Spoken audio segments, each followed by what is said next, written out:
গুৰুত্বপূৰ্ণ খবৰ লৈ আহিছোঁ 20 বছৰীয়া সুদীৰ্ঘ 20 বছৰীয়া আমচুৰ যাত্ৰা বিদায় দি এবাৰ আমচুৰ পৰা ত্যাগ কৰিলে আমচু নেতা সংখ্যালঘু শক্তিশালী নেতা ৰেজাউল কৰিম চৰকাৰে আৰু ৰেজাউল কৰিম চৰকাৰে আনুষ্ঠানিকভাৱে আমচু ত্যাগ কৰাৰ পাছতে খোকাকুল পৰিৱেশে বিৰাজ কৰা পৰিলক্ষিত হৈছে সুবৃহৎ শোভাযাত্ৰাত হাজাৰ হাজাৰ সংখ্যালঘু ৰাজপথলৈ ওলাই আহিছে আৰু সকলো সংখ্যালঘুৰে চকুত কেৱল চকুলো আমচু ত্যাগ কৰা ৰেজাউল কৰিম চৰকাৰক কিদৰে খোকাকুল পৰিৱেশৰ মাজেৰে বিদায় জনাইছে বিদায় সম্ভাষণ জ্ঞাপন কৰিছে প্ৰতিটো তথ্য দৃশ্য সহকাৰে অৱগত লৈ আহিছোঁ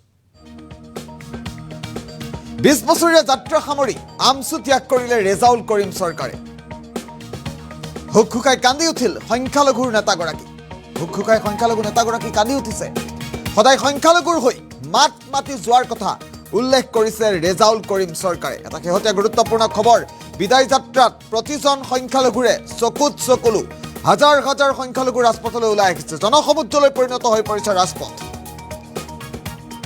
এক প্ৰকাৰ জনসমুদ্ৰলৈ ৰাজপথ পৰিণত হোৱা পৰিলক্ষিত হৈছে আমি পুনে পুনে দৃশ্যাংক দেখুৱাম সুদীৰ্ঘ 20 বছৰীয়া যাত্ৰা সামৰি সংখ্যালঘু সংগঠন আমচু ত্যাগ কৰিলে ৰেজাউল কৰিম চৰকাৰে আৰু এই দৃশ্যাংক চাওক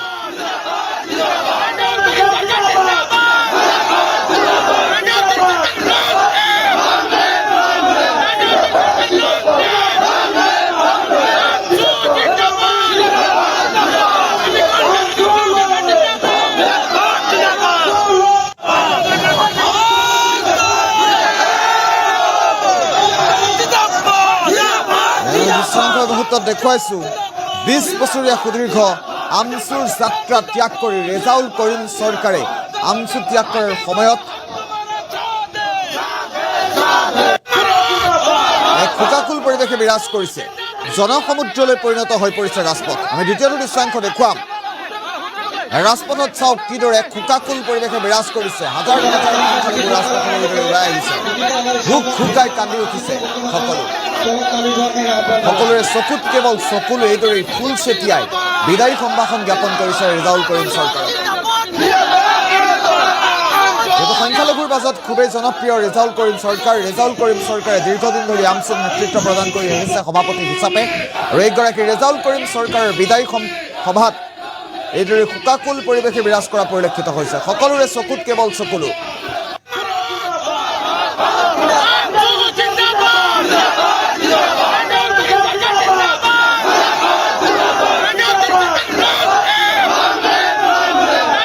আমি দ্বিতীয়টো দৃশ্যাংক দেখুৱাম 20 বছৰীয়া যাত্ৰা সামৰি ৰেজাউল কৰিম চৰকাৰ কিদৰে খোকাকুল শোকস্তব্ধ হৈ পৰিছে আৰু সদায় সংখ্যালঘুৰ হৈ মাত মাতি যাম বুলি এইদৰে উল্লেখ কৰিছে ৰেজাউল কৰিম চৰকাৰে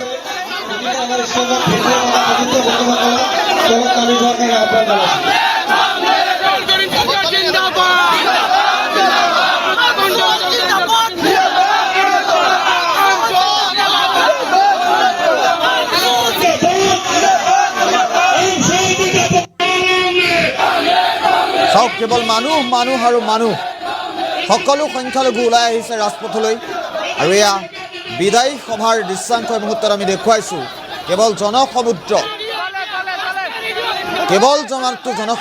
ফুল চেতিয়াই এইদৰে হাজাৰ হাজাৰ সংখ্যালঘু ৰাজপথলৈ ওলাই আহিছে এক খোকাকুল পৰিৱেশে বিৰাজ কৰা পৰিলক্ষিত হৈছে বিদায় যাত্ৰাত এইদৰে হাজাৰ হাজাৰ সংখ্যালঘুৱে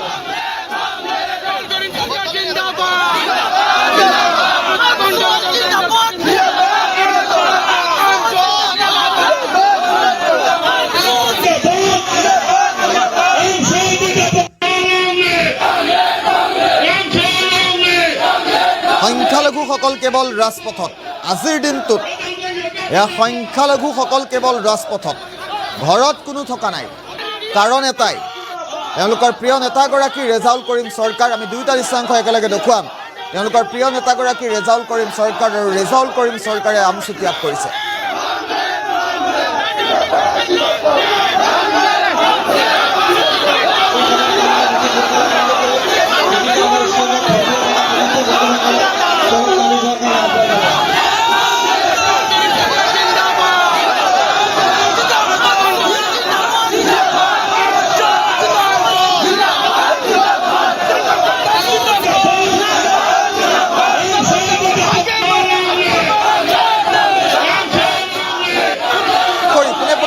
শুনাম।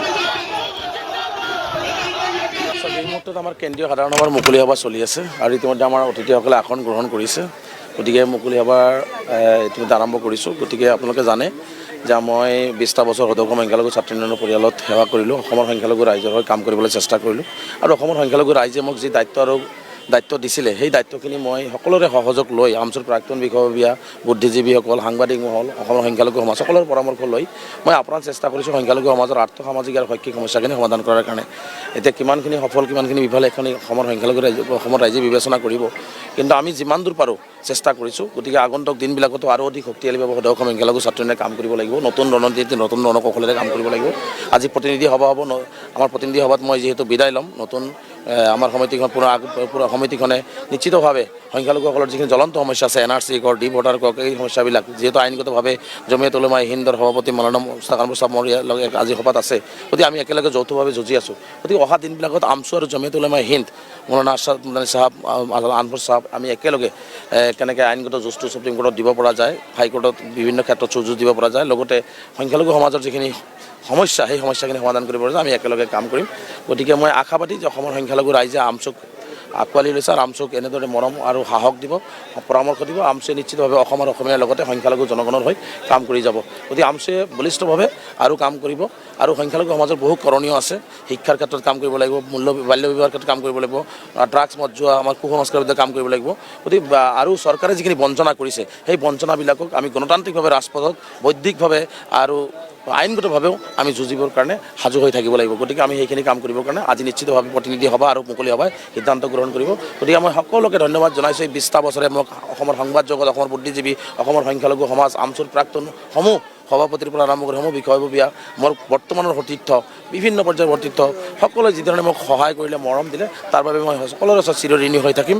মই জমিয়ত উলেমা হিন্দৰ সভাপতি মৌলানা মুস্তাক আনৱাৰ চাহাবৰ তেখেতে মোক যিখিনি সহায় আমচুক কৰিলে, যিধৰণে আমচুক সহযোগ কৰিলে, গতিকে তেখেতৰ ওচৰত মই চিৰঋণী হৈ থাকিম। গতিকে সকলোকে মই মোৰ কৰ্মৰাজিত যদি কোনো ভুল ত্ৰুটি গৈছে মই সংবাদ মাধ্যমৰ জৰিয়তে মই ক্ষমা বিচাৰিছোঁ। মোক যাতে ক্ষমা দৃষ্টিৰে চায় আৰু মোক সকলোৱে আশীৰ্বাদ কৰিব, দোৱা কৰিব, যাতে আগন্তুক দিনবিলাকত মৃত্যুৰ আগলৈকে যাতে সংখ্যালঘু জনগণৰ লগতে অসম আৰু অসমীয়াৰ হকে বলিষ্ঠভাৱে কথা ক'ব পাৰোঁ। চাওক, এতিয়ালৈকে মই ছাত্ৰ ৰাজনীতিতে কৰি আছোঁ, হয়তো কিছু সময় পিছত মই বিদায় ল'ম।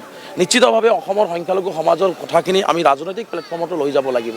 গতিকে সেই কথা বাৰ্তাখিনি মই প্ৰতিনিধি সভাৰ পিছত অহা কাইলৈ বা আপোনালোকক 2 দিনৰ ভিতৰত মই জনাম। কিন্তু এটা কথা ঠিক যে অসমৰ সংখ্যালঘু সমাজৰ যেনেকৈ আমি ৰাস্তাত আন্দোলন কৰিছোঁ, শিক্ষাৰ আন্দোলন আমি বিদ্যালয় কলেজে কৰি আছোঁ, সমান্তৰালভাৱে যিখিনি জ্বলন্ত সমস্যা আছে চৰকাৰৰ অন্যায় বঞ্চনাৰ, সেইখিনিক আমি কিন্তু ৰাজনৈতিকভাৱে সমাধান কৰিব লাগিব। গতিকে সেইখিনি সমাধান কৰিবৰ কাৰণে নিশ্চিতভাৱে আমাৰ দৰে যিসকলে আন্দোলন কৰি আছে, আন্দোলনকাৰীসকল আছে, আমি সেইখিনিও ৰাজনৈতিকভাৱে সমাধান কৰাৰ কাৰণে আগন্তুক দিনবিলাকত চিন্তা চৰ্চা নিশ্চিতভাৱে সকলোৰে পৰামৰ্শ লৈ কৰাৰ কাৰণে আমি আগবাঢ়িম। সদৌ অসম সংখ্যালঘু ছাত্ৰ ইউনিয়ন অসমৰ সংখ্যালঘু সমাজ জীৱনৰ হৈ কাম কৰিছে, অসম আৰু অসমীয়াৰ হৈ কাম কৰিছে। আৰু বিজেপি হৈছে অসম বিৰোধী এখন চৰকাৰ আৰু অসম আৰু অসমীয়াৰ শত্ৰু, অসমখন ধ্বংসকাৰী এটা দল।